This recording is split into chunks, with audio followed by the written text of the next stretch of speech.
Oke, sorry. Sekarang sudah bisa ya, teman-teman. Selamat bergabung, teman-teman semuanya. Kita sore hari ini akan ngobrolin bareng nih mengenai materi IT ya. Karena di tajuk sesi sore ini spesial nih, kita bakalan mempelajari apa itu WAF open source gitu. Selamat bergabung buat teman-teman di acara Ngobrolin IT atau Ngorbit, Mod Security WAF open source untuk keamanan website publik. Nah, untuk selanjutnya nanti teman-teman di sesi sore hari ini bakalan dibersamain bersama Mas Satria Wijayandaru atau yang biasanya disapa Mas Satria.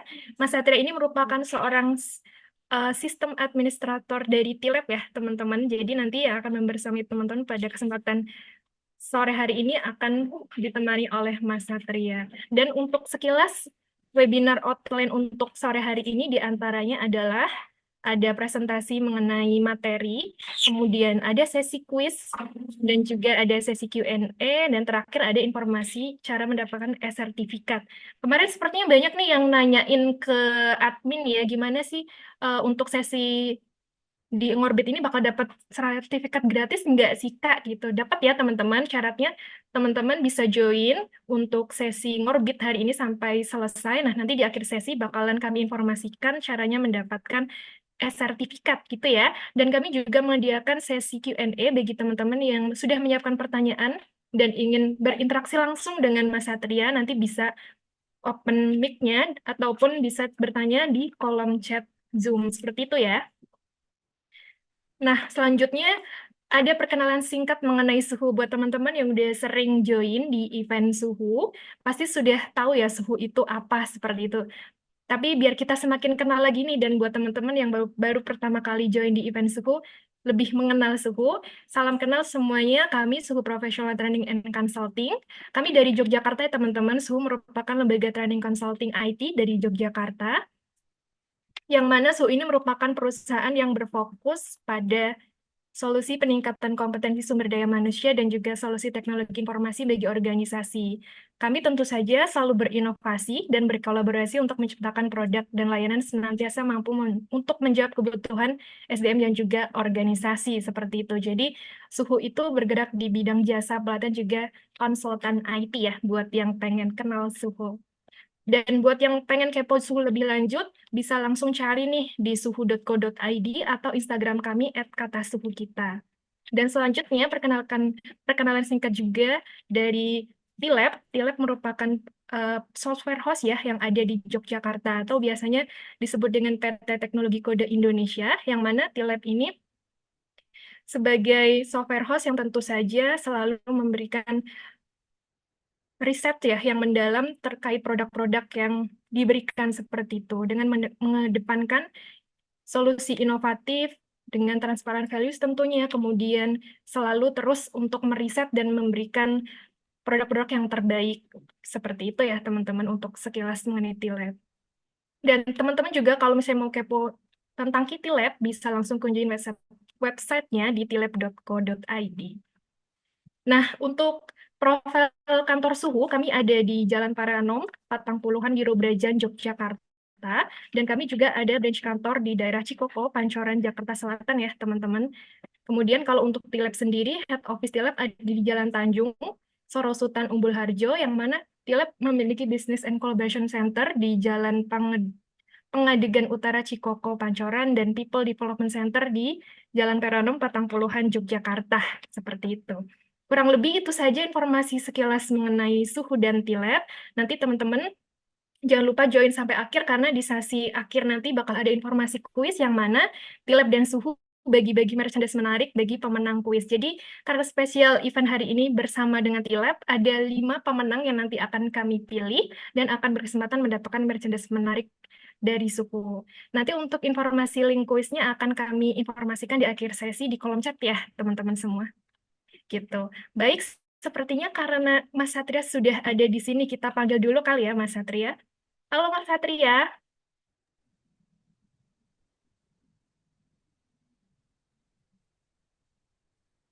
Halo.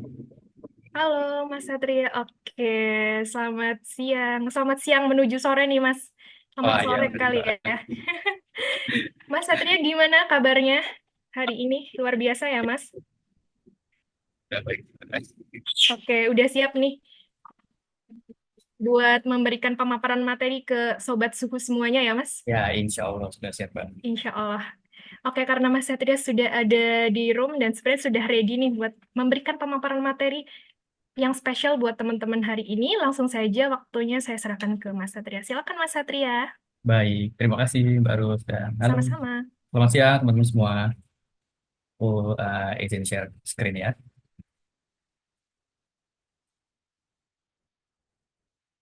Oke, baru sudah muncul ya share screen-nya ya. Sudah, aman Mas, sudah Oke, muncul. baik. Baik, terima kasih teman-teman. Selamat datang teman-teman di acara Ngorbit hari ini ya. Hari ini kita mau bahas sedikit ya tentang gimana sih cara mengamankan website publik terhadap serangan cyber yang berdasarkan dari OWASP Top 10 dengan Mod Security WAF. Teman-teman mungkin banyak ada ya apa ya kata-kata yang asing gitu ya di telinga teman-teman mungkin ya. Apa itu OWASP Top 10, apa itu Mod Security, apa itu WAF gitu kan. Tapi kalau tentang serangan cyber mungkin ya banyak teman-teman yang udah mengerti lah ya dan udah sering dengar kasusnya di berita gitu ya. Nah, sebelumnya kita lihat dulu ya topik bahasan hari ini itu apa aja. Jadi untuk mengamankan website publik, kita ada situationnya seperti apa, ada juga challenge-nya, kemudian question seperti apa, dan jawabannya itu apa, answer-nya itu apa. Nah, saya jelasin sedikit dari situation saat ini seperti apa. Uh, Teman-teman mungkin tadi ya sering dengar yang namanya serangan cyber, atau mungkin yang sekarang lebih hangat itu namanya serangan situs judi online ya. Jadi yang website pemerintah itu jadi ke redirect ke situs judi online. Kemudian challenge-nya itu kita harus mencari celah pada server website kita supaya kita tuh make sure benar-benar yakin gitu apa namanya server atau service kita itu aman dan tidak ada celah sehingga terjadi adanya cyber attack. Nah, gimana sih caranya untuk kita mencari celah ini? Salah satunya itu dengan penetration test. Nah, penetration test atau pen test ini biasanya dilakukan oleh profesional ya. Ada yang orang orang itu web hacker. Jadi dia adalah hacker tapi tidak ya dia memang untuk masuk ke sistem orang tapi untuk diketahui oleh yang bersangkutan yang punya service tersebut. Jadi orang itu bisa menutup vulnerability yang ada. Nah, ada juga toolnya yang akan kita bahas juga hari ini yaitu namanya ZAP atau Z Attack Proxy. Nah, tool ini tuh berfungsi juga sebagai mirip seperti eh, penetration test, tapi tools ini adalah open source dan kita bisa menggunakannya secara gratis. Kemudian, questionnya, gimana caranya mengamankan server website dari serangan cyber? Tadi kan setelah kita penetration test, baik menggunakan jasa atau menggunakan tools, kita kan jadi tahu ya bagian mana dari service kita yang memiliki vulnerability. Dari situ eh, kita harus menyusun cara gimana caranya, tekniknya seperti apa untuk menutup vulnerability itu, dan juga tools-tools apa saja yang kita gunakan. Nah, jawaban dari cara mengamankan website dari serangan siber ini, kita itu menggunakan, salah satunya menggunakan WAF atau Web Application Firewall. Nanti kita akan bahas lebih lanjut di slide berikutnya. Kemudian ada juga WAF Mod Security, di mana Mod Security itu adalah salah satu WAF yang open source ya di pasaran. Kemudian kita juga akan membahas gimana sih cara alur kerja OWASP Mod Security ini, dan nanti juga kita akan melakukan demo ya. Eh, Apa sih bedanya web yang sudah diproteksi dan tidak diproteksi dengan Mod Security. Dan yang terakhir kita ada kesimpulan apakah benar si Mod Security ini bisa membantu kita mengamankan website kita ini. Oke, selanjutnya, nah ini adalah kata kunci yang tadi sudah saya jelaskan. Mungkin bisa saya jelaskan sedikit lagi ya. WAF itu kepanjangan atau singkatan dari Web Application Firewall. Kemudian OWASP itu adalah Open Web Application Security Project. Nah, OWASP ini adalah komunitas yang menghasilkan artikel, metodologi, dokumen, tools, dan teknologi di bidang web application security. Jadi kita bisa mengakses si OWASP ini, dia ada website resminya yang kita bisa akses, dan eh, dokumentasi di sana itu gratis, dan toolsnya juga kita bisa pakai ya, karena mereka dibuat open source gitu. Nah, kemudian ada lagi Mod Security. Mod Security itu modul open source untuk aplikasi web yang berfungsi sebagai web application firewall. Nanti kita juga akan jelaskan lebih lanjut mengenai Mod Security ini. Nah, selanjutnya ada namanya Traffic. Traffic ini adalah sebuah router modern yang dirancang untuk merouting lalu lintas ke dan dari layanan mikro atau microservices. Nanti kita juga bahas gimana caranya mengkonfigurasi traffic ini sebagai router dan akan menggunakan fitur seperti ini kita lihat traffic. Kita ada middleware. Middleware ini salah satu perangkat dari traffic ya. Ya, middleware itu mendukung berbagai middleware untuk memodifikasi permintaan dan respon seperti autentikasi, rate limiting, header, rewriting, dan lain-lain. Nah, salah satunya middleware kita bisa pasang WAF atau di yang hari ini kita bahas adalah Mod Security ya. Nanti Mod Security kita pasang sebagai middleware-nya si traffic. Nanti untuk alurnya akan dijelaskan di slide berikutnya. Yang terakhir ada ZAP. ZAP atau Z Attack Proxy adalah alat open source untuk pengujian keamanan aplikasi web yang dikembangkan oleh Open Web Application Security Project atau OWASP. Oke, selanjutnya, nah di sini ada serangan situs judi online. Ini situasi yang masih hangat nih teman-teman. Karena belakangan ada banyak berita bahwa website pemerintah itu malah kalau kita klik itu nge-redirect ke website judi online seperti itu ya. Nah, ini nih sebenarnya kenapa sih kok hal ini bisa terjadi gitu? Nah, beberapa kemungkinan yang bisa terjadi di website-website ini beberapa adalah ada compromise server files itu. Jadi attacker tuh merubah file yang berisi redirection script yang ada di dalam server web tersebut. Biasanya itu kalau teman-teman sering bermain di web IT ya, itu ada namanya .htaccess file. Kemudian ada juga kemungkinan yang terjadi itu ada database injection. Kemungkinan ini bisa terjadi uh, karena attacker itu menginjek kode ke database yang dapat tereksekusi saat ada user yang mengunjungi website tersebut. Kemudian kemungkinannya lagi adalah kalau si service website itu menggunakan CMS atau punya plugin yang ada vulnerability-nya. Di mana biasa plugin itu kan bukan developernya yang mengerjakan dari scratch. Jadi kita nggak tahu dalamnya seperti apa dan kita nggak tahu vulnerability-nya ya. Kemudian mungkin juga ada yang namanya XSS atau cross-site scripting.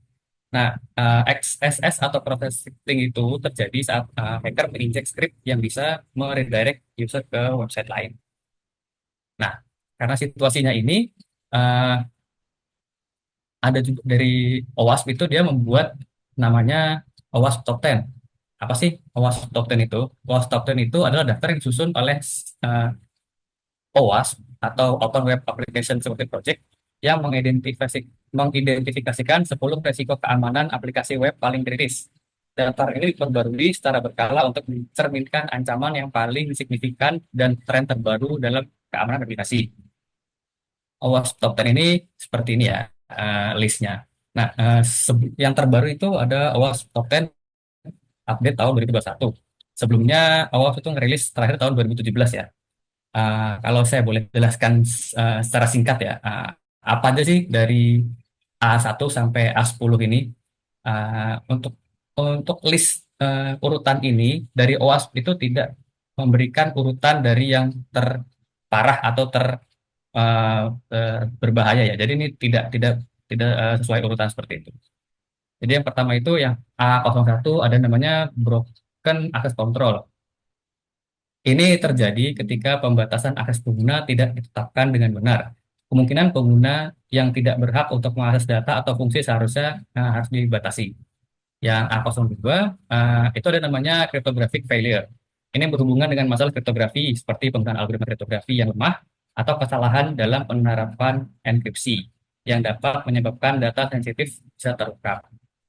Kemudian A03 ada namanya injection. Injection ini terjadi ketika data tidak terpercaya dikirim ke interpreter sebagai bagian dari perintah atau query. Jenis yang paling umum adalah SQL injection, tapi ini juga bisa termasuk operating system command injection, LDAP injection, dan yang lain-lainnya. Kemudian yang 04 ada insecure design. Insecure design ini mencakup risiko yang berasal dari kelemahan desain aplikasi, mencakup kurangnya kontrol keamanan yang memadai, dan penerapan praktik desain yang kurang aman. Kemudian A05 itu ada namanya security misconfiguration. Di sini adalah kesalahan konfigurasi keamanan yang dapat terjadi di berbagai tingkat aplikasi, termasuk server web, database, framework, bahkan juga bisa terjadi di jaringannya. Selanjutnya ada identification and authentication failure. Kesalahan dalam proses identifikasi dan autentikasi pengguna seperti manajemen sesi yang tidak aman dan kata sandi yang lemah dapat dieksploitasi oleh penyerang.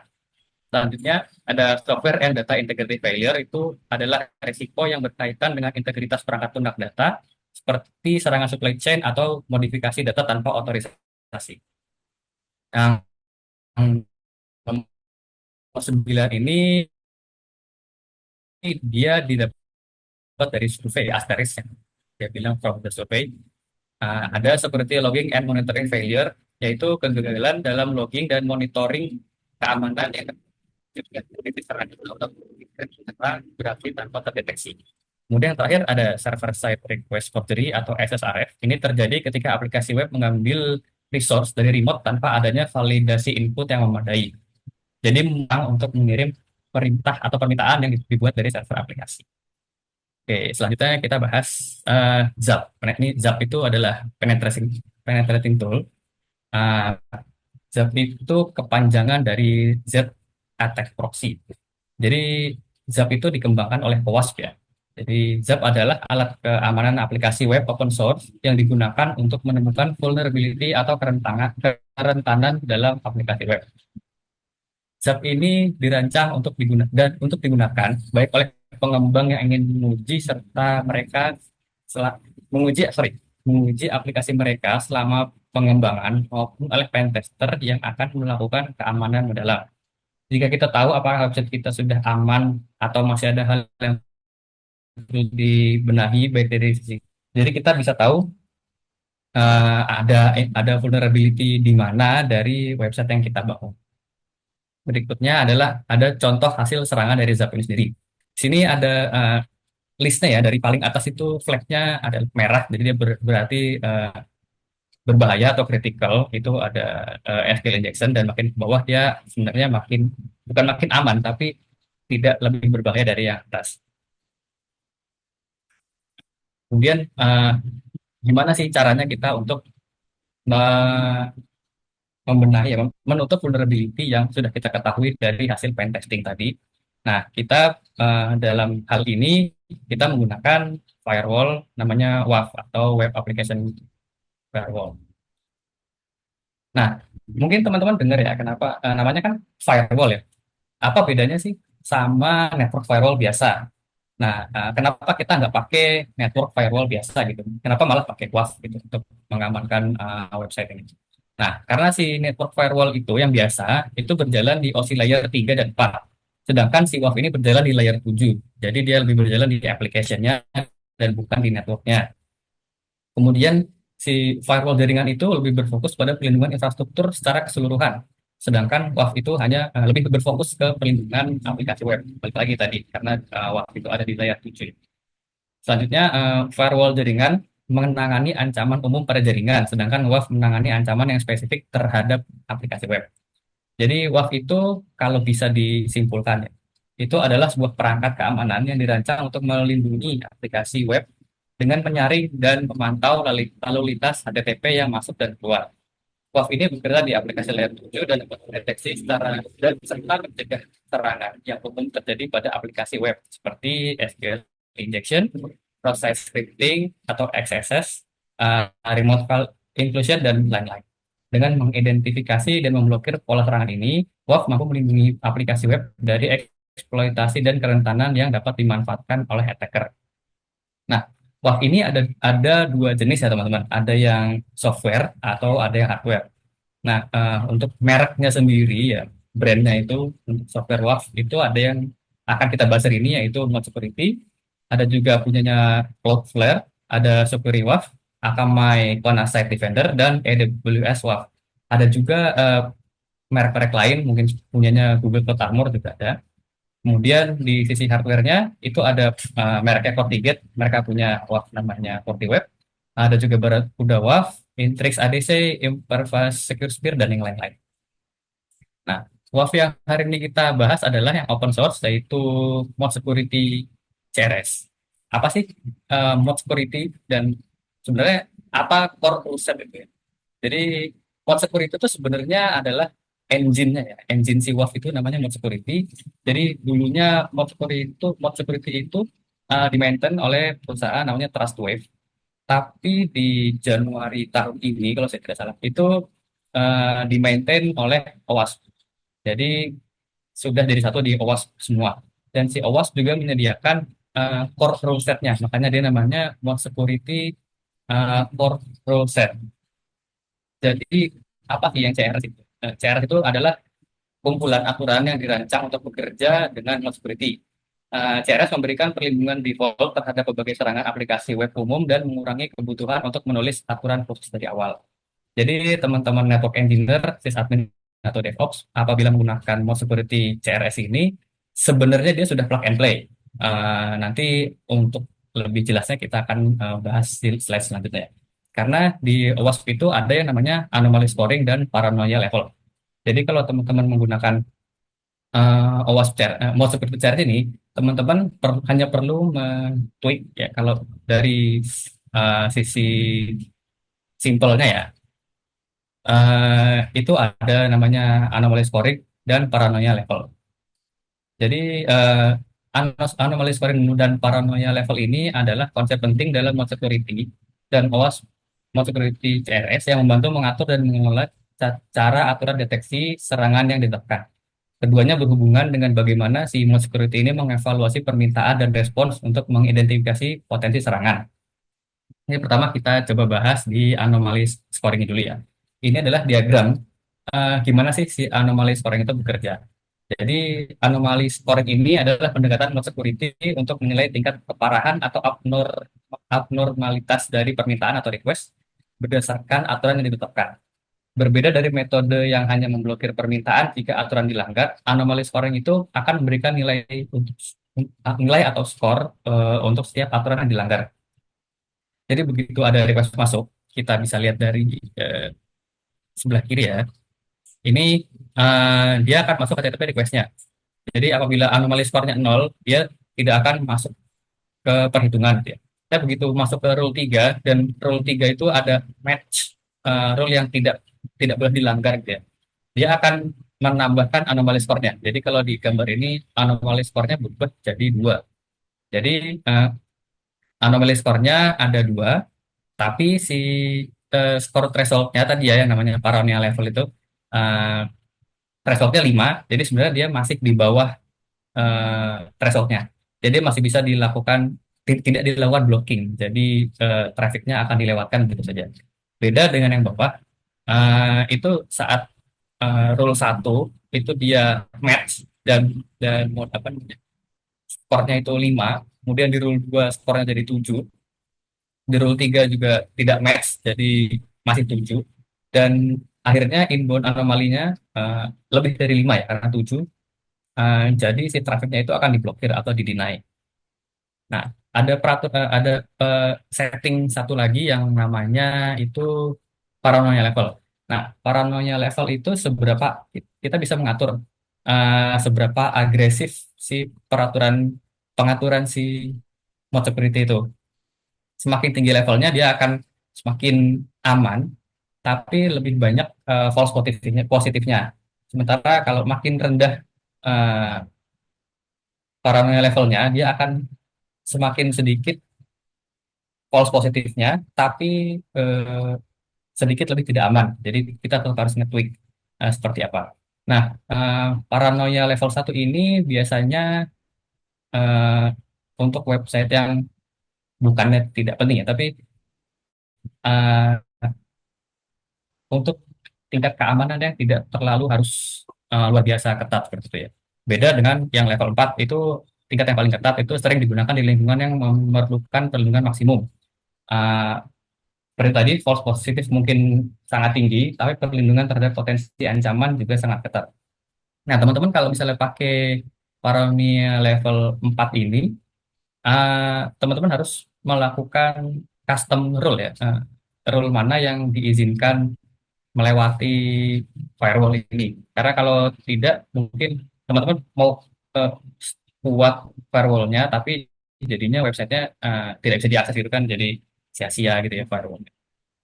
Nah, untuk memasang si uh, mode security ini, caranya gimana sih? Nah, dia itu perlu bantuan router ya. Routernya yang kita sering gunakan itu namanya Traffic. Traffic itu sebenarnya adalah load balancer dan juga bisa digunakan sebagai reverse proxy yang dirancang khusus untuk lingkungan yang dinamis seperti Kubernetes, Docker, dan juga layanan microservice lainnya. Traffic itu memudahkan manajemen traffic HTTP dan juga HTTPS dengan fitur-fitur yang membuatnya cocok untuk pengaturan containerized dan juga cloud native application. Nah, traffic ini fiturnya banyak ya teman-teman. Mungkin eh, saya akan bahas sedikit aja ya. Sini ada dia bisa bisa yang namanya auto discovery. Jadi si traffic ini bisa otomatis mendeteksi layanan dan route baru dalam penyedia layanan seperti Docker, Kubernetes, dan microservice lainnya tanpa konfigurasi manual. Jadi dia bisa ngedetect kalau di Docker ya, misalnya kita ada kontainer baru yang ada port yang diekspos, dia bisa otomatis mendeteksi itu. Kemudian si traffic ini juga bisa melakukan load balancing. Jadi dia bisa mendistribusikan permintaan ke beberapa instance dari layanan backend dengan menyediakan load balancing yang efisien. Terus dia juga bisa jadi TLS atau SSL termination. Jadi dia bisa menangani enkripsi HTTPS dan dekripsinya sekaligus dan juga mengamankan komunitas antara klien dan ke layanan backend. Nah, mungkin satu lagi yang akan saya bahas itu ada fiturnya dia rerouting dan rewriting.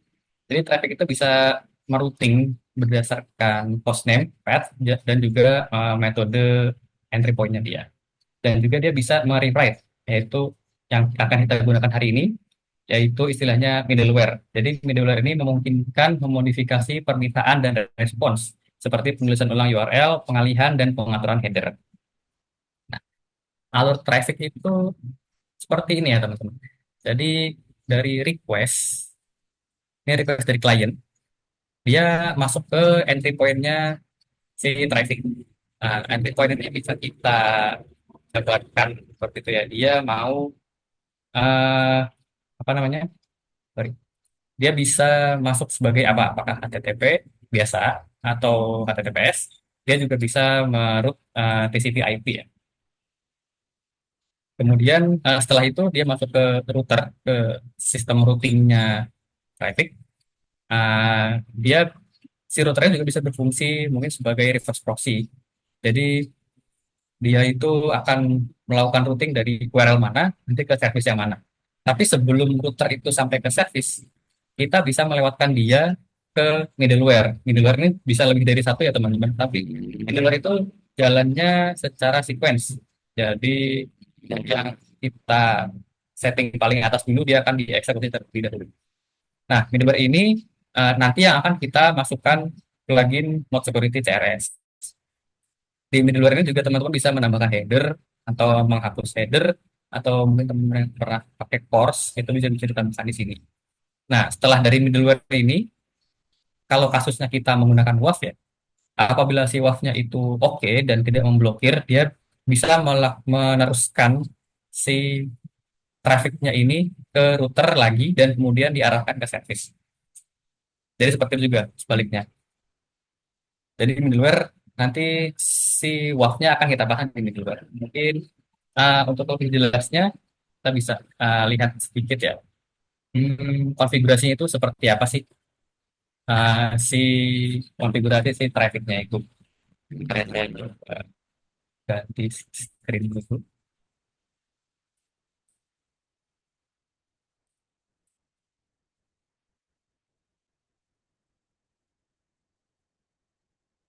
Oke. Jadi ini adalah konfigurasi traffic dan WAF yang yang berjalan di atas Docker ya. Ini adalah Docker Compose-nya. Kalau teman-teman familiar dengan Docker Compose, dengan kontainerisasi Compose, di sini saya mengaktifkan satu target aplikasi yang diketahui memiliki vulnerability yang cukup tinggi ya. Ini ada namanya Juice Shop. Juice Shop ini juga miliknya OWASP tadi, mereka satu organisasi.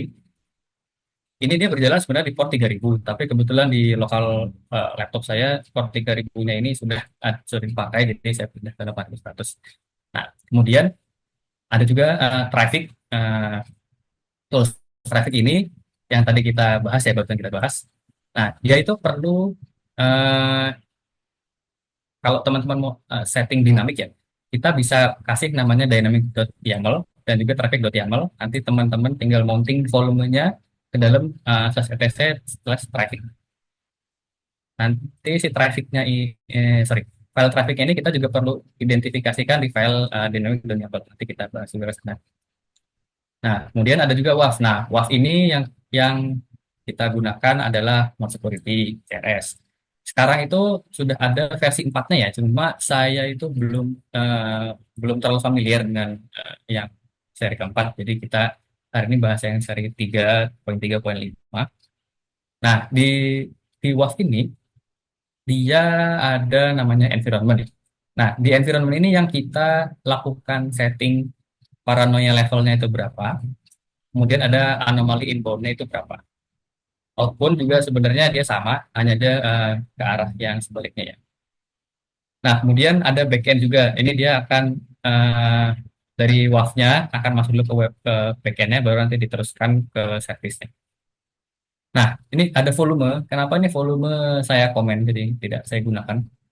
Jadi teman-teman, eh, misalnya menggunakan paranoia level 2 atau level 3 atau bahkan level 4 ya. Eh, itu kan dia ada yang namanya false positive. Jadi si trafficnya itu yang harusnya dia aman, tapi dianggap tidak aman sama si WAF. Nah, gimana caranya untuk kita meng-allow si traffic itu nanti saat kita running, ini saya akan coba ganti yang lebih tinggi ya, paranoia levelnya. Nanti saat kita running, si WAF-nya ini akan mengeluarkan yang namanya log ya. Lognya itu nanti kita bisa kita lihat rule nomor berapa yang dia pelanggar gitu. Jadi kita bisa mengakses rule itu, bisa kita kasih whitelist agar rule itu tidak memblokir. Kita langsung coba saja kita start ya. Oke, ini kita bisa lihat di lognya. Nah, untuk saat ini karena kita tunggu dia jalan dulu. Oke, ini saya bisa share screen lebih luas. Cari.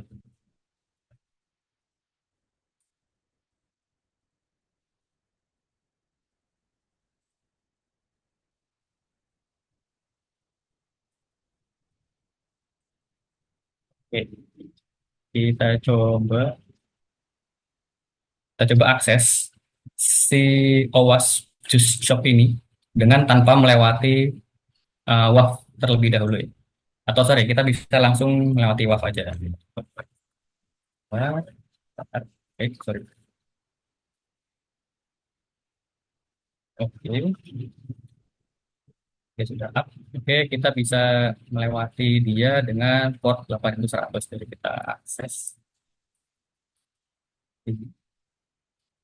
Pokoknya website berjalan dengan aman. Ini memang uh, website, tampil websitenya. Kemudian kita bisa coba melalui si traffic report 8095 ya.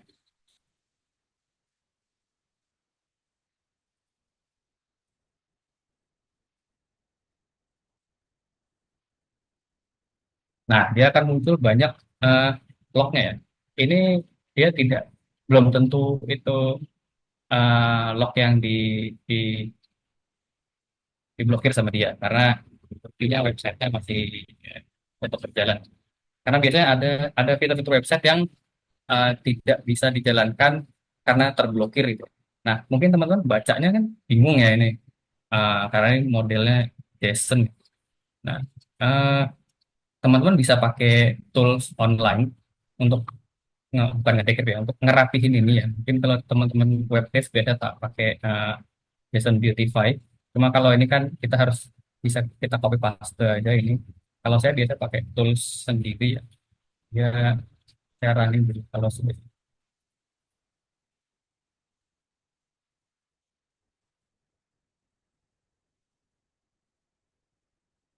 ini toolnya namanya Saber Chef, ini sih sebenarnya di luar scope kita ya. Tapi ini hanya untuk JSON Beautify aja. Kita bisa kasih di sini. Nah, ini dia. Ini adalah JSON-nya yang di log-nya dari si WAF itu. Kita bisa lihat di bawah, dia ada role ID-nya si Mod Security. Nah, ini role ID ini yang nanti kita uh, bisa kita whitelist ya. Jadi si Mod Security itu tidak melakukan blocking pada role itu. Nah, nanti teman-teman setelah bikin rule-nya, mungkin untuk lebih jelasnya bisa dilihat di dokumentasinya ya. Uh, Rule itu nanti teman-teman bisa mounting di dalam volume. Nanti, tapi sebelumnya ya teman-teman masukin namanya modsecurity.conf dulu. Nah, modsecurity.conf ini teman-teman bisa ambil dari dalamnya si web sendiri. Cara teman-teman bisa akses ke kontainernya atau teman-teman bisa copy ke lokal sistem teman-teman. Itu namanya modsecurity.conf. Ini saya dapat dari dalamnya si uh, WAF mod security ya. Jadi nggak dari mana-mana. Nah, teman-teman hanya perlu menambahkan instansi ini aja.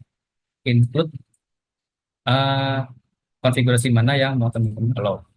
Nanti ini tinggal di binding ke volumenya di Docker. Kita masukin ke si custom config.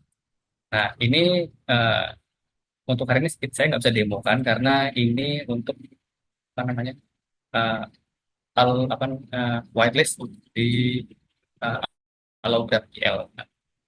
Jadi ini ada rule mana yang akan diizinkan sama dia. Jadi kita lihat tadi dari dia rule ID-nya berapa. Kita bisa remove by ID. Kita juga remote address-nya. Kalau di sini saya IP match ke nama kontainernya. Ini bisa di whitelist dari sana. Kemudian, oke, saya izin stop share dulu.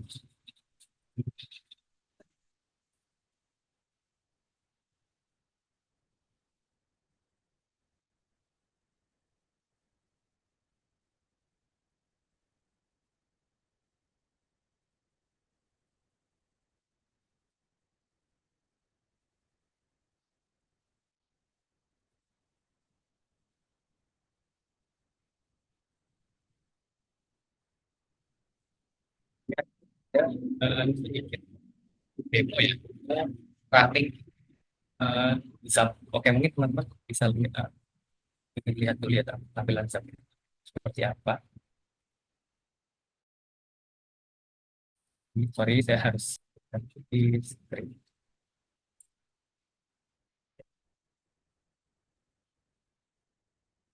Untuk demo jobnya ini mungkin sekarang saya baru bisa show tampilan aplikasinya itu seperti apa.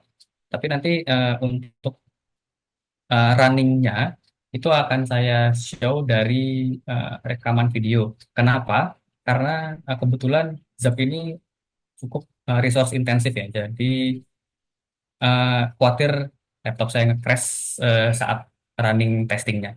Jadi saya sudah siapkan dua video itu saat dia running dengan uh, mod security WAF dan juga tanpa mod security. Nah, ini tampilannya seperti ini ya teman-teman.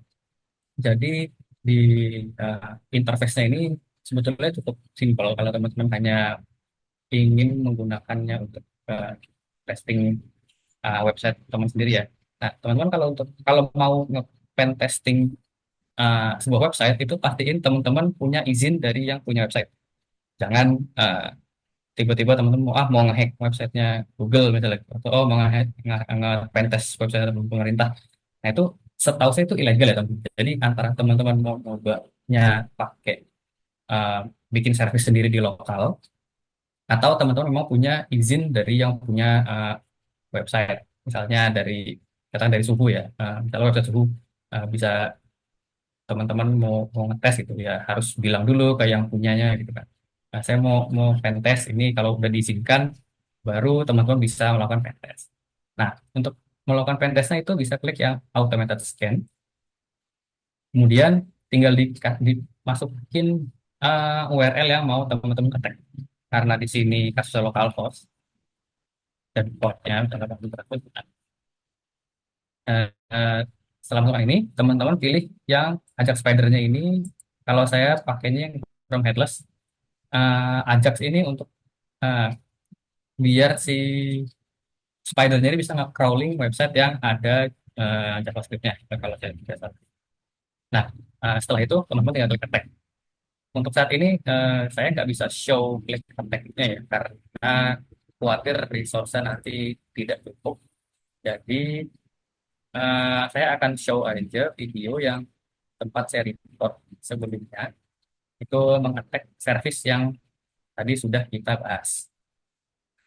Nah, service yang kita bahas tadi, sini pertama ada demo tanpa WAF. Ini tampilannya sama ya teman-teman. Sini tinggal masukkan URL mana yang mau kita attack. Kemudian tadi pilih ajak spidernya, kita pilih yang Chrome Headless.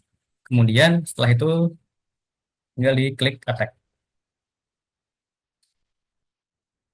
Nah, dia akan melakukan crawling spidernya dulu. Eh, apa namanya, dia mencoba URL mana yang bisa dilakukan attack. Kemudian apabila dia menemui si website itu ternyata menggunakan apa, sudah modern ya, jadi menggunakan JavaScript, dia akan coba pakainya Ajax.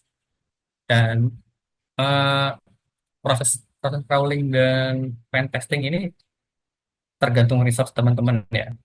Kalau di laptop saya itu biasanya sekitar 3 sampai 6 menit itu untuk kasus websitenya yang Cloud Security Juice Shop tadi. Website itu juga berpengaruh ya, seberapa lama teman-teman melakukan attack-nya.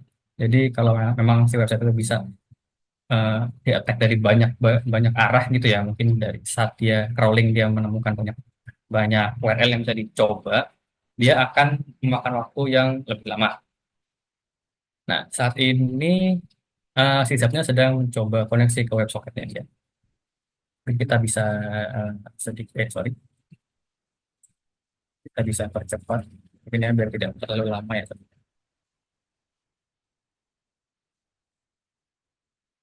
Oke, oke, ini dia sedang melakukan scan, aktif scan dari URL yang didapatkan dari spider crawling tadi. Dia akan melakukan attack. Dan di sini kita bisa lihat ya, dia responsnya apa. Apakah dia 200 atau 400 atau memang service-nya tidak ada. Itu bisa muncul di sini. Dan di sini juga ada metodenya. Metodenya bisa get, bisa close, atau metode web request yang lain. Ada juga URL. Nah, URL ini tuh URL yang tadinya didapatkan dari si Spider. Dia URL apa yang akan dia coba gitu. Kalau sini karena responnya ini 301 kan. Jadi dia mungkin uh, sudah move di situ ya, tidak di situ lagi isi file. Jadi ini dia agak lama di bagian ini.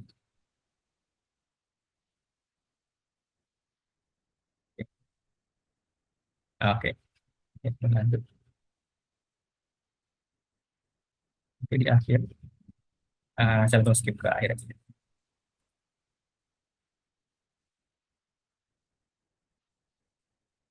Oke, di akhir ini kalau teman-teman terlihat atau enggak ya, ini ada dua vulnerability yang risknya tinggi. Itu ada float method, ada potentially exposed, dan ada SQL injection. Nah, si kedua yang merah ini, yang flag merah ini, biasanya dia bisa diatasi oleh si uh, WAF mode security. Karena dia ada entry-nya di OWASP tadi. Untuk yang orange ini, biasanya dia kebanyakan itu ada di eh, konten seperti polisi. Nah, CSP ini teman-teman juga bisa apa ya? Bisa tambahkan sebagai middleware di traffic. Mungkin nanti di terakhir akan saya show sedikit ya gimana sih si CSP ini bisa kita tambahkan sebagai middleware. Nah, kemudian ini yang tanpa WAV ya. Jadi dia istilahnya langsung ke aplikasinya. Jadi saya menyediakan dua port tadi ya, port 8100 dan 8095. 8100 itu yang langsung ke servisnya, jadi dia tidak melewati firewall apa-apa. Memang langsung tembus ke servisnya ya. Dan satu lagi ada yang melewati traffic. Traffic itu yang sudah dilengkapi middleware WAF Mode Security itu ada di port 8095 dan kurang lebih ini sama caranya. Kita masukin URL dan portnya. Dia pertama one spider dulu. Dia crawling URL mana yang tersedia di website tersebut. Kemudian ini prosesnya sama.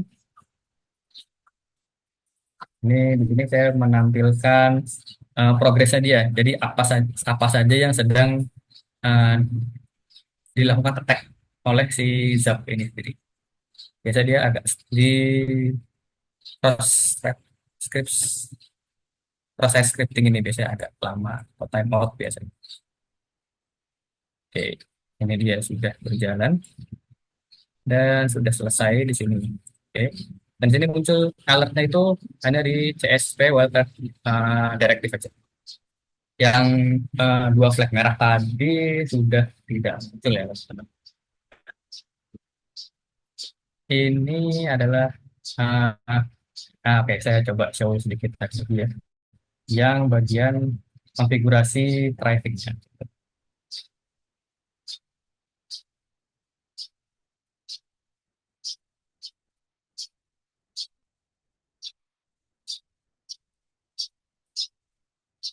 Oke, oke.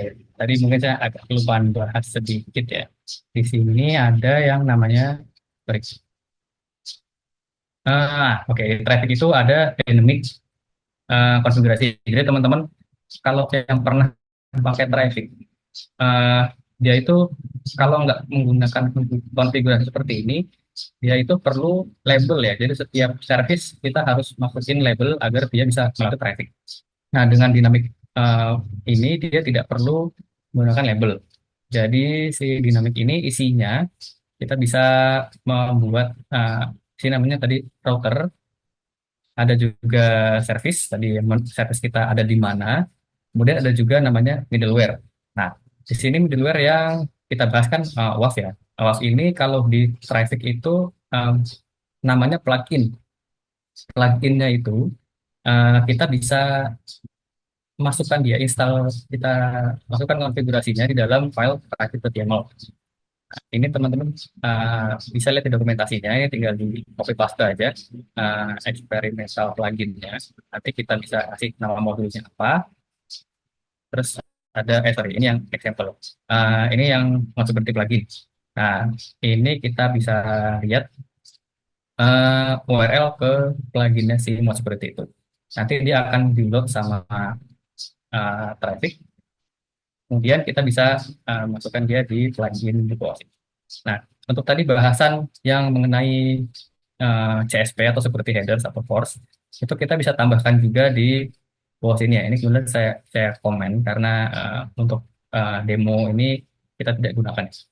Nah, ini eh, karena tadi dari fungsinya si middleware itu sendiri kan dia bisa menambah respon header ya, atau juga bisa mengurangi. Jadi di sini kalau teman-teman pernah dengar header check, nah itu dia kan bisa ngasih skor seberapa kuat sih header yang sudah kita buat untuk website kita. Nah itu bisa ditambahin di sini teman-teman. Kalau misalnya dari si software, sorry si frontend atau backend itu tidak menyediakan uh, CSP-nya, kita bisa tambahin dari sisi middleware. Jadi kita bisa tambah CSP atau access control, atau kita bisa malah juga meremove headernya. Karena bisa di header itu kan ada powered by servernya apa ya. Nah itu powered by itu bisa juga jadi salah satu vulnerability teman-teman. Karena si attacker itu bisa tahu, oh si service ini ternyata pakai misalnya servernya apa, dan dia bisa mencari vulnerability-nya itu ABC misalnya, dan dari vulnerability itu bisa di-attack ke service kita seperti itu, teman-teman.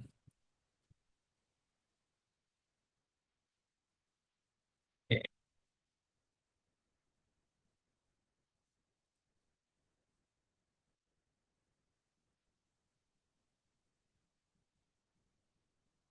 Mungkin dari saya seperti itu. Oh ya, sorry, satu lagi ya. Eh, kita belum nunjukin kesimpulannya.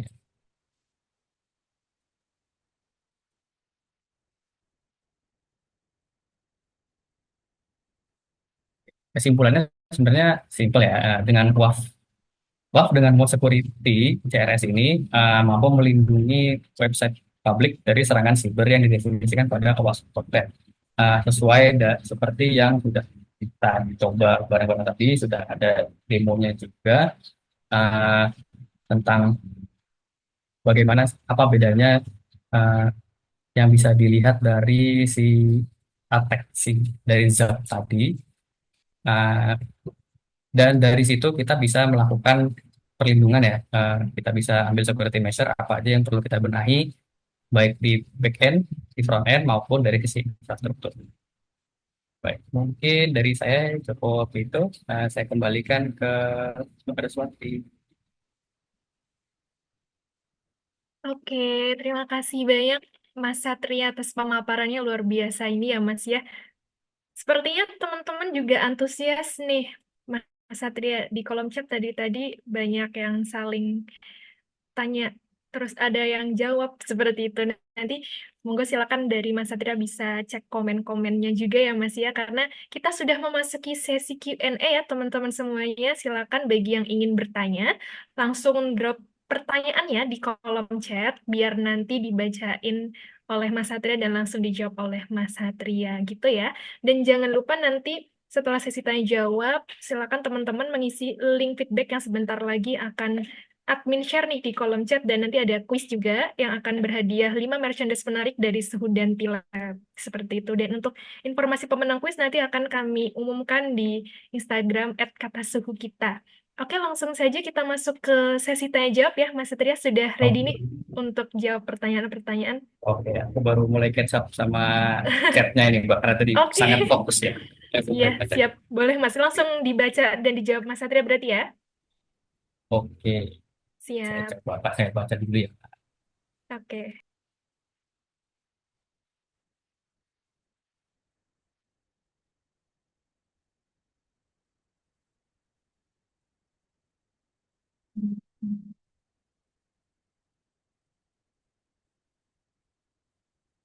Oke, ini mungkin ada dari Kak Tommy Alvida ya, sorry kalau aku salah penyebutannya. Nah, ini bagaimana caranya untuk maintenance dan mengupdate OWASP TRS di mode security? Ya, dia sebenarnya kalau teman-teman pakai runningnya itu di Docker, kita tuh bisa tinggal update si image-nya ya, image mode security WAF-nya itu, karena mereka memang update-nya via dari Docker image itu. Cuma teman-teman juga harus perhatikan karena nggak semata-mata update terus langsung jalan ya. Karena kemarin saya sempat dapat isu itu, ternyata dia manggil ke backend-nya itu portnya berubah. Untuk yang saya gunakan ini yang versi udah agak lawas ya. Dia pakai portnya itu 80, sementara saat di-update ke yang lebih baru itu, dan waktu itu kebetulan update-nya itu di production ya. Jadi ini kok nggak berjalan ya. Jadi teman-teman kalau update jangan di production ya. Coba di update dulu. Jadi aku waktu itu cobanya salahnya langsung di production. Kemudian pas di up itu service-nya ternyata nggak bisa running. Kenapa? Oh ternyata itu tadi backend-nya itu dia pakainya portnya beda. Jadi yang di hit itu nggak muncul. Jadi simpelnya memang untuk Mas Tommy ya, atau itu tinggal tinggal update image saja. Sesimpel itu. Kecuali kalau ada update rule-rule-nya itu teman-teman harus update manual. Sambil cari yang lain lagi ya, Bang.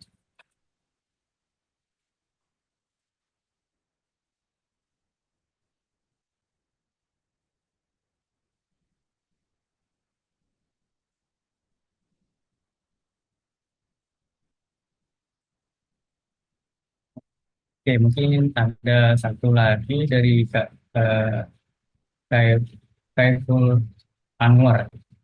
Izin bertanya Kak, yang pertama, apakah Wolf bisa mendeteksi DDoS baik UDP dan TCP? Terus apakah bisa juga mendeteksi serangan ransomware? Oke, ransomware masih hangat ini teman-teman ya. Untuk DDoS sendiri itu dia eh, lebih dilakukan di eh, firewall jaringan biasa ya teman-teman. Karena biasanya DDoS itu tidak sampai diproses ke CPU, bukan ya. Kalau di saya biasa menangani di Protek itu dia tidak dicek eh, paketnya seperti apa. Tapi kalau memang ada hit eh, ber-X kali, banyak kali dari IP tertentu, itu dia bisa langsung memblokir tanpa menganalisa paketnya. Jadi itu teman-teman bisa menghemat resource CPU si routernya. Kenapa dia nggak bisa dideteksi di WAF? Karena balik lagi tadi WAF itu kita hanya kita main firewall itu di OSI layer ke-7 ya, atau di aplikasi. Jadi sudah masuk ke HTTP-nya, tidak masuk, tidak lewat dari MAC address atau IP yang ada di layer lebih rendah. Kemudian, apakah bisa juga mendeteksi serangan ransomware? Nah, ini ransomware itu sebenarnya agak tricky ya teman-teman. Untuk saat ini yang mungkin kalau teman-teman lebih update ya, kalau yang ilmu yang saya tahu, ransom itu memang cara pengamanannya adalah untuk membuat backup.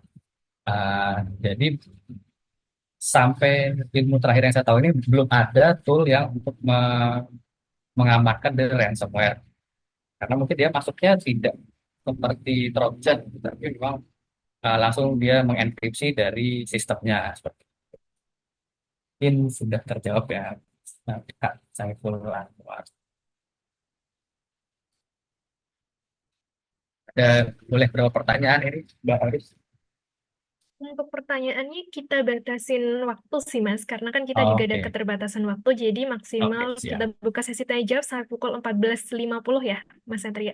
Oke, masih Ya, lama ya. oke, Nah, masih siap. banyak berarti 10 sampai baca detik.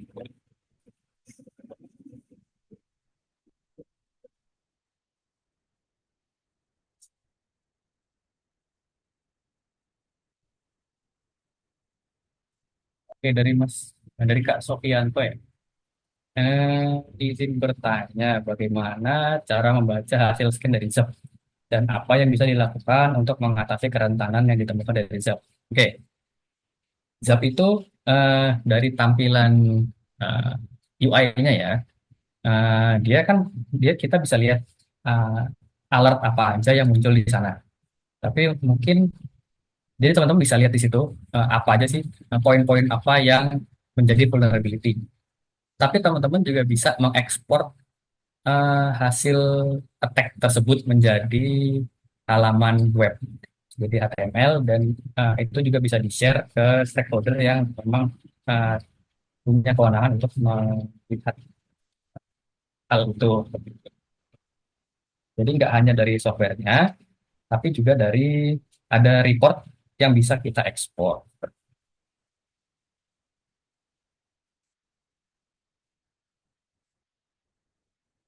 Kemudian ada Mas Ganda Gino. Mas Ganda Gunawan. Bukannya Mod Security sudah end of life ya, Mas? Apakah masih berlaku atau ada saran alternatif yang sejenis? Kalau Mod Security, dia memang end of life itu bukan end of life ya, Mas. Dia pindah maintenance-nya jadi punyanya OWASP. Jadi uh, karena dulunya dia punya Trustwave ya kalau nggak salah. Kemudian dia diambil bukan diambil alih. Cuma hanya maintenance itu diambil alih oleh si OWASP tadi. Jadi sekarang di bawah namanya si OWASP seperti itu. Terus apa namanya, untuk update-nya dia sekarang malah mengeluarkan versi baru ya, versi 4. Kalau yang saya tadi masih pakai versi 3.3.5, ini sudah ada versi barunya yaitu versi 4. Itu kalau dari yang saya baca dari uh, notes dokumentasinya itu mereka mengklaim bahwa dia itu lebih aman dan lebih minim false positif. Tapi itu balik lagi ya, itu ke teman-teman masing-masing ya. False positifnya itu bisa teman tweak sendiri, jadi nggak harus pure dari Mod Security. Dan si CRS-nya ya, si CRS-nya juga dia di di maintenance-nya sama Mod Security. Sorry, sama OWASP. Jadi memang si Mod Security-nya sudah pindah tangan, tapi bukan end of life.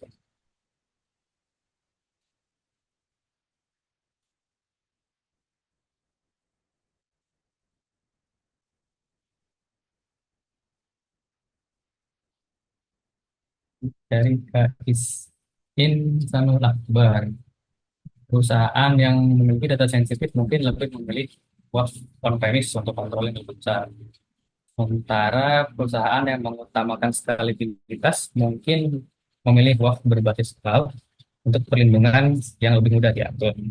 Karena nggak pencerahan dari rekomendasi dari baik.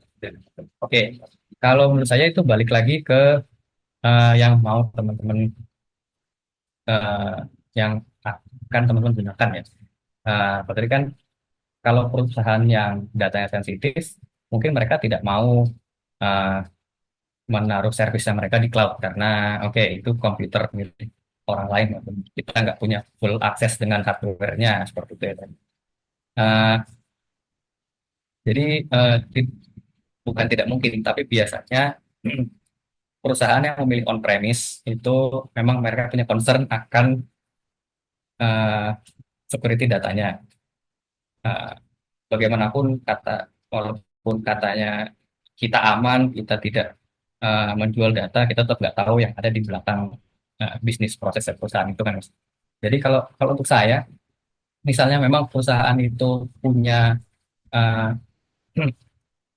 keharusan untuk eh, apa namanya melakukan memiliki eh, data yang sensitif, jadi harus ada di on-premise gitu ya. Nah, itu memang tidak bisa menggunakan cloud. Tapi kalau di cloud dan memang sudah ada WAF berbasis cloud, mungkin eh, dia tidak begitu concern dengan, bukan tidak begitu concern, tidak seconcern itu dengan data yang ada di cloud. Jadi harusnya menggunakan WAF berbasis cloud atau yang sudah tersedia mungkin di AWS Cloud atau eh, Google Cloud itu juga. Nah, sebenarnya sih nggak ada masalah selama engineer-nya nyaman menggunakan tool tersebut. Tapi misalnya engineer sudah nyaman dan sudah banyak pengalaman misalnya dengan mod security, daripada mencoba hal baru yang dia belum tahu istilahnya vulnerability-nya di mana dan cara menggunakan best practice seperti apa. Kalau saya mungkin lebih enak menggunakan yang sudah uh, proven gitu ya, sudah known good. Seperti itu, Mas. Nah, semoga bisa menjawab ya. Jadi saya sambil scroll lagi ya, Pak.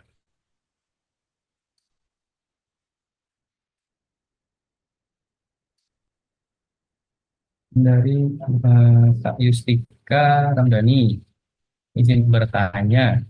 Saya pernah menggunakan Mouse Security di Ubuntu atau CentOS, tapi ketika admin web aplikasi atau website tidak bisa upload file image, ketika admin web tidak bisa upload file image atau JPEG.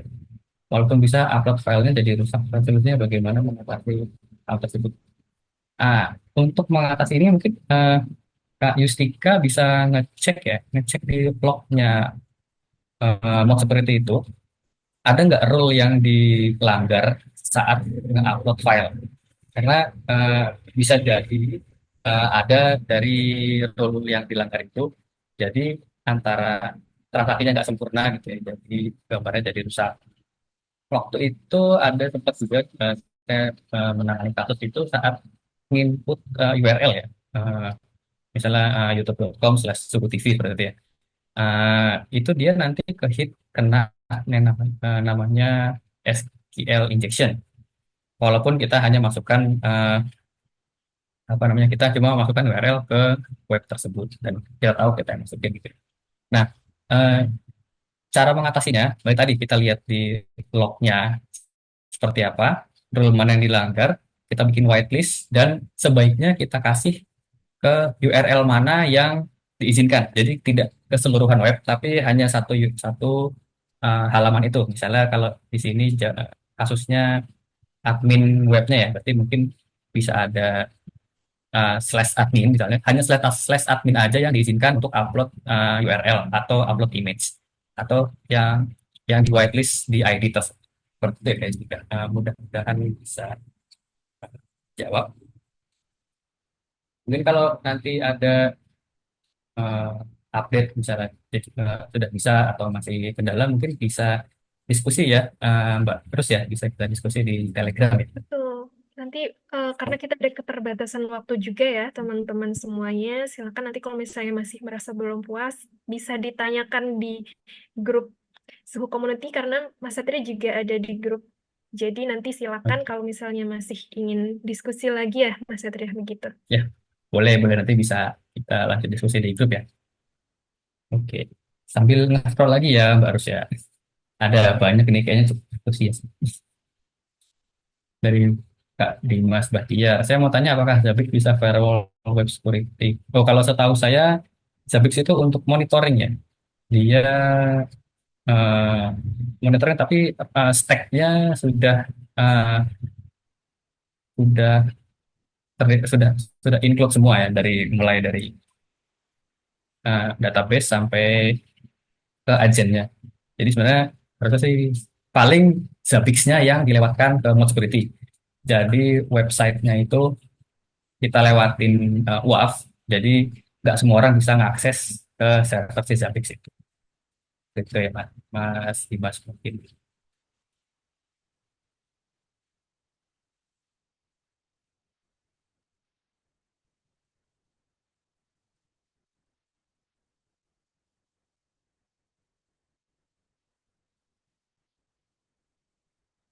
Misi apa dari Kak Bagul?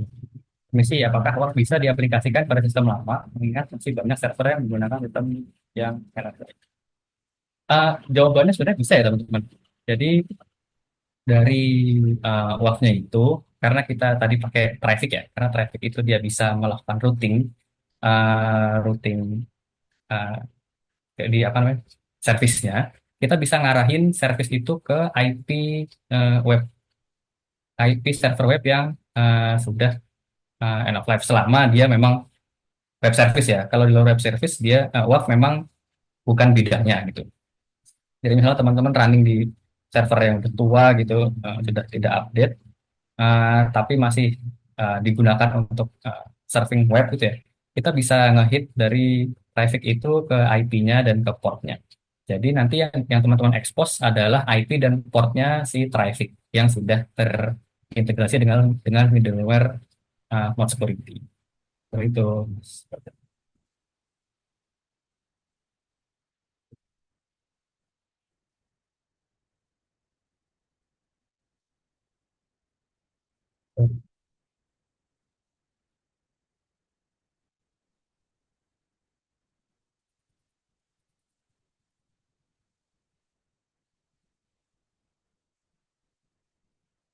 Oke, Mas. Oke, ya, pakai itu dengan harusnya enggak ya. Bagaimana cara update CRS-nya ya? Apakah saya update config mode security? Nah, dia kalau teman-teman kalau Mas Tommy ini atau ini pakai image-nya yang Docker ya. Kalau karena kasus saya kan menggunakan Docker. Kak Tommy tinggal update uh, Docker image aja dari Docker Hub seperti itu. Jadi nggak usah update yang lain. Tinggal update uh, image si mode security. Jadi kita nggak perlu ngedit ke dalam rules.conf-nya lagi. Karena dia emang udah otomatis sudah include di dalam image seperti itu. Oke, ada dari Kak Andri. Apakah penerapan WAF ini efektif pada web aplikasi yang ditaruh pada server on-premise yang berbasis Windows? Oke, karena kalau di Windows kan sebenarnya juga ada Docker ya kan. Eh, di sini saya profesinya dalam menggunakan Docker. Seharusnya bisa, Tapi mungkin karena karakternya berbeda, ini saya belum pernah nyoba ya. Kalau kalau Mas Andri mau jalanin seluruh stacknya di Windows, mungkin saya harus riset lagi karena saya jadi belum pernah coba. Tapi kalau misalnya Mas Andri bisa ngasih server satu lagi di depannya gitu ya, dengan basicnya Linux, itu doable juga dengan memasukkan uh, URL service tadi diarahkan ke web service yang berbasis Windows tadi.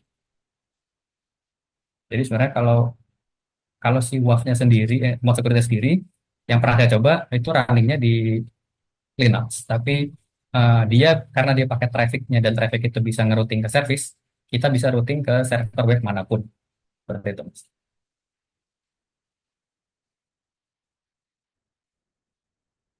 Oke, dari Kak Henry Susanto ya. Kalau sudah menggunakan WAF, apa masih perlu menggunakan DMZ dan reverse proxy? Oke, Eh, oke, thank you Kak Henry dari pertanyaannya. WAF itu karena dia jalannya di dalam middleware-nya si traffic, kita bisa melakukan reverse proxy-nya melalui traffic. Jadi uh, bisa aja sebenarnya reverse proxy setelah itu nembak ke traffic, terus traffic-nya ada middleware, itu sebenarnya bisa.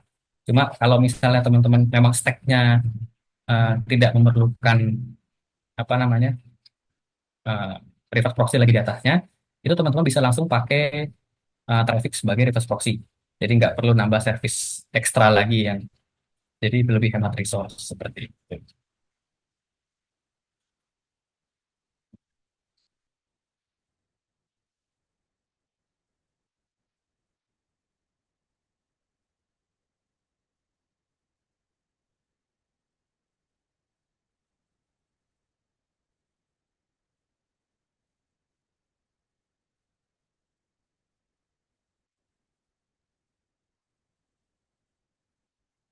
Oh, pertanyaan sepertinya ini untuk satu lagi mungkin dari Kak Lukman, tapi mungkin sedikit di luar ya. Yang ditanya, jika sebuah website berkali-kali kena serang slot gacor, oke. Dan sudah berkali-kali diperbaiki. Setelah konsultasi dengan Kominfo, indikasinya kemungkinan sudah ditanam vendor di server. Oke, ya itu kemungkinan.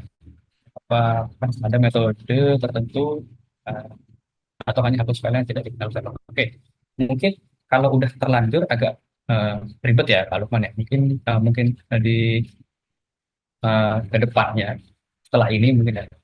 Eh, Kak Lukman bisa bikin snapshot secara berkala. Mungkin per 24 jam atau per 7 hari seperti itu ya.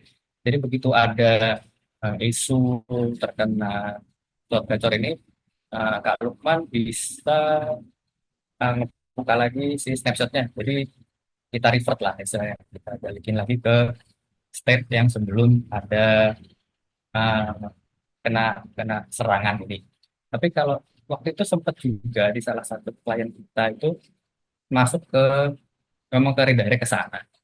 Eh, Cuma kebetulan eh, apa namanya di klien kita ini memang sedang mendevelop web baru, jadi memang waktunya transisi sih, jadi nggak terlalu riskan gitu. Jadi eh, sistem tambal sulamnya waktu itu adalah kita kasih referrer di dalam middleware-nya si traffic.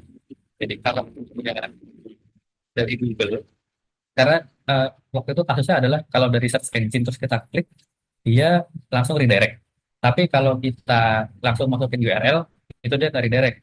Jadi waktu itu ada eh, solusinya kita kasih referrer yang eh, tidak tidak dikenal gitu. Jadi dia walaupun referrer dari Google, dia nggak nembak ke URL yang lain. Ya sudah sampai bawah ini Mbak harus.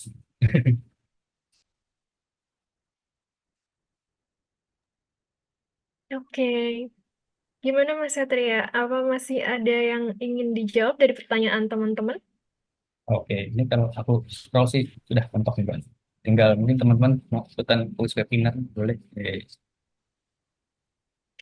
Siap, terima kasih banyak ya Mas Satria atas jawaban-jawaban dan juga masukan sarannya nih buat teman-teman yang tadi banyak bertanya di kolom chat ya. Mohon maaf juga buat teman-teman yang merasa pertanyaan belum dijawab karena kami ada keterbatasan waktu, belum bisa menjawab semua pertanyaan teman-teman nih. Kalau misalnya teman-teman masih merasa belum puas dan ingin berdiskusi lagi dengan Mas Satria, boleh nanti teman-teman bisa bertanya di grup diskusi Suhu Community, nanti biar Mas Satria bantu jawab di sana, begitu ya Mas Satria? Iya, betul sekali Pak. Boleh, boleh. Oke, untuk report hari ini bakalan Suhu share ya teman-teman di channel YouTube kami yaitu Suhu TV, ditunggu saja, nanti kami akan publish untuk record event Orbit pada sore hari ini, dan nanti untuk materinya, izin ya Mas Satria untuk PPT materi hari ini juga akan di-share juga ya ke Oke, boleh Pak. sobat suhu semuanya. Jadi tenang saja teman-teman. Buat teman-teman yang mengikuti event webinar Ngorbit sore hari ini sampai selesai dan sudah mengisi link feedback sebagai syarat presensi, nanti akan mendapatkan sertifikat sekaligus PPT materi dari Mas Satria. Mas Satria berarti sisa jawabnya udah kita cukupkan kali ya Mas ya?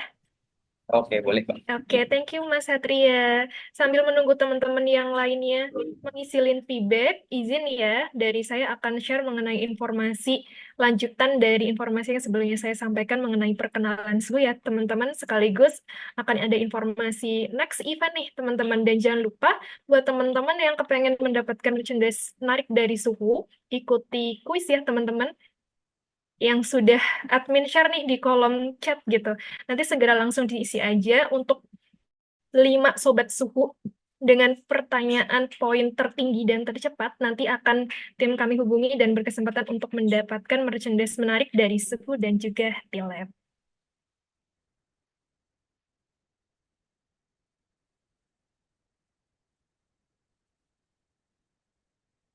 Baik, teman-teman, slide-nya sudah terlihat ya, seharusnya. Buat teman-teman yang tadi belum mengisi link feedback dan ketinggalan untuk ngisi, bisa langsung SS nih, screen capture, biar nanti bisa ngisi after webinar hari ini, dan kami tunggu maksimal pengisian link feedback sampai malam hari ini ya, pukul 24 WIB. Nah, kemudian lanjut nih teman-teman, kita masuk ke sesi perkenalan singkat kembali melanjutkan dari sebelumnya. Untuk yang belum kenal suhu dan ingin berkenalan lebih lanjut, teman-teman bisa kepoin suhu di website suhu yaitu suhu.co.id, dan mengenai suhu itu sendiri merupakan lembaga training consulting IT. Kami berkantor di Yogyakarta dan kami juga ada branch kantor di daerah Cikoko, Jakarta Selatan. Untuk layanan utama kami diantaranya yang pertama ada pelatihan dan juga sertifikasi IT sebagai solusi peningkatan kompetensi SDM melalui pelatihan dengan materi hard skill dan juga soft skill untuk mendukung tugas dalam organisasi. Dan kami juga ada jasa konsultan TIK sebagai solusi implementasi teknologi informasi terkini untuk menjawab kebutuhan organisasi dalam rangka peningkatan pelayanan publik. Dan yang terakhir, kami juga ada event spesialis sebagai solusi penyelenggaraan kegiatan organisasi dengan fokus pada hasil dan juga tentunya didukung penyelenggaraan secara profesional. Berikut untuk pelatihan dan sertifikasi IT yang ada di Suhu, diantaranya ada IT Management, IT Security Training, Development Training, Mobile Application Development Training, dan masih banyak lagi yang teman-teman semuanya bisa kepoin di website kami yaitu di suhu.co.id. Dan kami juga, selain pelatihan IT, kami juga ada pelatihan SDM, yang diantaranya ada pelatihan SDM Personal dan Team Development, ada Special Skill Development, Public Relation atau PR, Office, Aplikasi Perkantoran dan Multimedia, serta pelatihan keuangan audit dan juga perpajakan.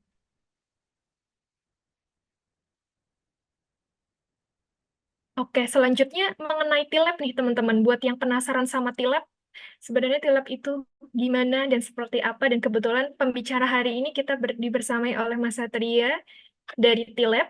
Teman-teman yang penasaran TILAB itu seperti apa bisa langsung kepoin di TILAB, di website TILAB ya, yaitu tilab.co.id. Yang mana TILAB ini merupakan perusahaan software host yang juga sama berkantor di Yogyakarta, yang kebetulan TILAB ini merupakan holding company dari Suhu seperti itu. Dan di sini ada beberapa layanan TILAB yang diantaranya software development, data intelligence, kemudian machine learning and AI implementation, ada juga IT Managed Service Provider, dan juga Creative Design and Production. Buat teman-teman yang pengen lebih tahu lebih lanjut, lebih dalam lagi mengenai TLab, itu langsung saja ya teman-teman, kepoin di website TLab di tlab.co.id, atau nanti teman-teman juga bisa kepoin di Instagram TLab, yaitu @TLabAmazing gitu teman-teman. Nah, kemudian untuk pelatihan di Suhu, apa nih yang sekiranya relate dengan pembahasan materi hari ini? Di Suhu ada pelatihan mengenai Web Security with OASP Framework, yang mana nanti pelatihan ini eksklusif diadakan selama kurang lebih 3 hari ya teman-teman. Oh sorry, 4 hari ya, dari tanggal 2 sampai 5 Agustus nih, sudah terdekat tanggal 2 sampai 5 Agustus teman-teman, dan untuk pelatihan ini nanti eksklusif akan dibersamai oleh instruktur Suhu, dan tentu saja untuk pelaksanaannya berada di Jogja, namun kami juga menerima in-house training, semisal nanti dari perusahaan Bapak Ibu membutuhkan pelatihan in-house, kami juga bisa, dan untuk harganya tentu saja worth it ya teman-teman, karena nanti kami memberikan tentu saja fasilitas yang sebanding dengan harga yang kami tawarkan seperti itu.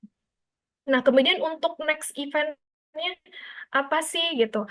Untuk next event yang akan berlangsung di Suhu, dan ini akan berlangsung di akhir Juli ya teman-teman, tepatnya di hari Rabu tanggal 31 Juli, pukul 15.30 sampai 17.00 WIB, akan ada webinar implementasi keamanan informasi untuk pemerintahan, yang mana nanti yang akan mengisi adalah Mas Dian dari Network Security Engineer di Suhu nih teman-teman. Untuk informasi webinar ini nanti juga akan kami share ya di Instagram Suhu, yaitu @katasuhukita, dan juga di Instagram PPID by Suhu. Jadi buat teman-teman, terkhususnya teman-teman dari government, semisal ingin belajar atau ingin menambah skill mengenai implementasi keamanan informasi untuk pemerintahan, bisa banget join di webinar tanggal 31 Juli mendatang. Dan webinar ini gratis seperti biasa teman-teman. Untuk event yang ada di Suhu sifatnya gratis, dan nanti teman-teman bisa berkesempatan untuk sesi tanya jawab ya, seperti yang hari ini tadi bersama Mas Satria. Sepertinya dari tadi juga banyak teman-teman yang antusias untuk bertanya bersama narasumber gitu. Nah, kenapa sih harus Suhu? Di Suhu ini kami memiliki instruktur atau tenaga ahli expert, kemudian kami ada kurikulum industri, tentu saja ruang kelas representatif. Kebetulan Suhu sudah ada meeting room sendiri, biar teman-teman saat belajar lebih kondusif dan juga nyaman. Dan juga tentu saja kami memiliki environment digital, selanjutnya kami ada grup edukasi, dan Suhu tentu saja mengedepankan excellent service. Kami juga ada sertifikasi pelatihan. Dan selanjutnya yang terakhir ada dokumentasi kegiatan. Jadi untuk setiap event atau pelatihan di Suhu nanti semuanya akan didokumentasikan dan akan kami publish di channel YouTube kami, yaitu Suhu TV. Jadi semisal teman-teman ingin mengetahui portofolio sebenarnya Suhu itu portofolionya apa saja, bisa teman-teman cari nih di YouTube dan kepoin Suhu TV. Di situ ada beberapa portofolio kegiatan, baik sifatnya pelatihan maupun event. Untuk media sosial kami, untuk websitenya, mengingatkan lagi, yaitu teman-teman untuk mencari referensi pelatihan IT atau SDM bisa langsung saja kepoin di website suhu.co.id. Kemudian untuk Instagramnya, @katasuhukita, dan yang saya sebutkan tadi untuk YouTube channel kami ada di Suhu TV. Kurang lebih itu saja informasi singkat mengenai perkenalan Suhu ya teman-teman semuanya, karena kita sudah memasuki sesi akhir acara nih, sudah mendekati pukul 15.00. Terima kasih banyak kami ucapkan buat teman-teman yang sudah sangat antusias untuk mengikuti sesi Ngorbit, ngobrolin IT sore hari ini bersama Suhu. Terima kasih banyak ya Mas Satria. Oke, izin saya Ya, tutup ya. terima kasih, Mbak. Sama-sama Mas Satria. Izin saya tutup ya teman-teman. Dan satu lagi teman-teman, buat teman-teman biar nggak ketinggalan informasi seputar event, jangan lupa follow juga channel broadcast Instagram di Suhu, kata Suhu kita ya teman-teman. Di situ kami ada broadcast channel mengenai belajar IT gratis, biar teman-teman nggak ketinggalan update informasi seputar event. Baik, sebagai masukan sekaligus syarat mendapatkan sertifikat, terima kasih banyak. Tadi teman-teman sudah mengisi link feedback. Nanti link feedback bakalan kami baca sebagai masukan dan juga evaluasi buat next event nih, biar teman-teman semakin semangat terus buat join event bersama Suhu. Mohon maaf selama jalannya materi masih terdapat pemaparan materi maupun sesi webinar Ngorbit hari ini masih terdapat kekurangan ya teman-teman semuanya. Dari kami mengucapkan terima kasih banyak atas partisipasi teman-teman semuanya dan mengingatkan kembali jangan lupa follow media sosial kami yaitu Instagram @katasukita, akun TikTok kami ada di @katasukita serta subscribe channel YouTube kami di Suku TV dan juga yang ingin kepoin Tilab bisa follow media sosial Tilab di Instagram Tilab yaitu @tilabamazing dan juga di website Tilab yaitu tilab.co.id. Boleh banget semisal nanti teman-teman mau share keseruan sore hari ini dengan screen capture dan juga nanti di-upload di Instagram dan tag Instagram @katasuhu kita biar kami repost ya teman-teman semuanya. Sampai jumpa di event selanjutnya. Selamat sore. Wassalamualaikum warahmatullahi wabarakatuh. Terima kasih banyak teman-teman semuanya. Terima kasih Sobat Suhu. Terima kasih Mas Satria. Terima kasih baru, terima kasih teman-teman semua. Terima kasih banyak Sore. ya teman-teman semuanya.